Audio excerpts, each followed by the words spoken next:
I got home from a business trip and noticed my slippers were still wet. I asked Mary if we'd had anyone over. She froze for just a second, then laughed it off. Come on, you know I'm terrible with people. I just like quiet weekends at home. Isn't that what you always said you loved about me? That I'm so low maintenance? I gave her a vague smile and waited until she left to go shopping. Then I went through the apartment, room by room. Someone had used my razor. A pair of pajamas in the closet had been worn. But the kicker? The box of condoms in the nightstand was completely empty. 2 days, 12 condoms. Guy had stamina, I'll give him that. I swallowed my anger and pulled out my phone. Get me all the security footage from our building for the past 2 days. And keep it quiet. Next day at work, the footage was already in my inbox. I clicked it open and scrubbed through. Clear as day. Time stamped down to the second. Starting 3 days ago, some guy had been coming and going from my place. A lot. The last clip was from an hour before I got home. The elevator opened. He stepped out with his arm around Mary's waist. They stopped right outside our door and kissed. Long, slow, the kind of kiss where you can't tell where one person ends and the other begins. Mary's hand slipped inside his coat. I'd never seen her like that. So eager. So hungry. I knew exactly who he was. Dean Gilbert, Mary's new assistant. I'd seen his resume. 25, fresh back from some program overseas. 6'1", with the kind of face that gets you places. The video froze on him kissing her neck. I closed the window and leaned back. That's when someone knocked. 2 quick raps. Come in. The door opened, and there he was, Dean Gilbert, in a fitted light gray suit that showed off his height, every hair in place. His eyes had that cocky confidence you see in young guys mixed with something lazier, almost smug. He was holding a folder. Chairman Dickerson. His voice was all business. President Henson asked me to bring over the year-end bonus list for your signature. He walked to my desk and set the folder down. No small talk. Didn't leave. Just stood there, waiting. Perfect posture. But his eyes drifted past me to the bookshelf like this was just some boring errand. I looked up at him. He didn't flinch. He even smiled, a smile that was hard to read. Normally, when Mary sent stuff like this or had her secretary bring it, I'd glance at the total and sign. She handled HR and finance. I'd always given her free rein. But today, I picked up the folder, opened it. I went through page by page. Bonuses ranged from tens of thousands to a few $100,000, nothing unusual for this year. Then I hit the last page. My hand stopped. Next to Dean Gilbert's name was a long string of numbers. Year end. Bonus. $1 million.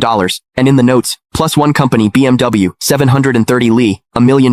A BMW 7 Series, for an assistant who'd been here less than 6 months. I stared at that number for 2 seconds. Then I looked up. Dean was watching me. That little smile had gotten bigger, and there was something in his eyes, now impatience. Chairman Dickerson, is there a problem? His tone was still polite, but there was an edge, a push. Miss Henson is waiting to head out. He made sure to emphasize those last words. I picked up my Mont Blanc pen and uncapped it. The tip hovered over the signature line. Didn't touch down. Mr. Gilbert, you've been with the company about 5 months now, right? My voice gave nothing away. 1 week shy of 5 months. Quick answer. Smooth. I said nothing. I signed. Thank you, Chairman Dickerson. He took the folder back, flipped to check my signature, then closed it. And right as he turned to leave, I caught it. His lips moved. Fast and silent. No sound. But I could read it clear as day. 3 syllables. Old bastard. He didn't even bother closing the door behind him. I stayed in my chair. Didn't move. The pen cap clicked back into place. Sunlight streamed through the window, falling across my desk. Almost too bright. I buzzed my secretary. Chairman Dickerson.